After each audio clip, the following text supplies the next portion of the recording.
Hi అండి, ఈరోజు మన రెసిపీ వచ్చేసి కోడిగుడ్లు పచ్చి రొయ్యలు. సింపుల్గా ఎలా చేసుకోవాలో చూపిస్తాను. ముందుగా పచ్చి రొయ్యల్ని ఉప్పు పసుపు వేసేసుకుని ఉడకబెట్టి పక్కన పెట్టుకోవాలి. నీరంతా ఉంచేసుకుని తర్వాత ఒక 7-8 గుడ్లు ఉడకబెట్టి పక్కన పెట్టుకోవాలి.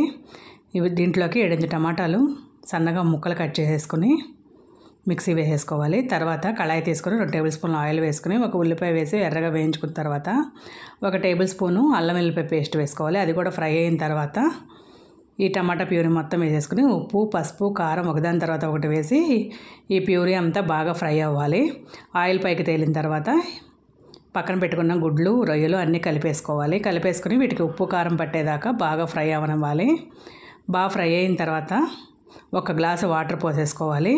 ఈ గుడ్లకు ఫోర్క్తో బెజ్జాలు పెట్టాలండి. బెజ్జాలు పెడితే అప్పుడు పులుసు గుడ్లు లోపల దాకా గుడ్లు టేస్ట్ బాగుంటుంది. తర్వాత ఇది ధనియాలు దాల్చిన చెక్క లవంగాలు అన్నీ కలిపి మెత్తగా మిక్సీలో పొడి చేసుకోవాలి. పులుసు అంతా దగ్గర పడిన తర్వాత 1 టేబుల్ స్పూన్ ఈ పొడి వేసేసుకుని కొత్తిమీర ఉంటే కొత్తిమీర వేసుకుని స్టవ్ ఆఫ్ చేసుకోవటమే. నా దగ్గర కొత్తిమీర లేదని కరివేపాకు అయితే వేసాను. వీడియో నచ్చితే ప్లీజ్ డు సబ్స్క్రైబ్.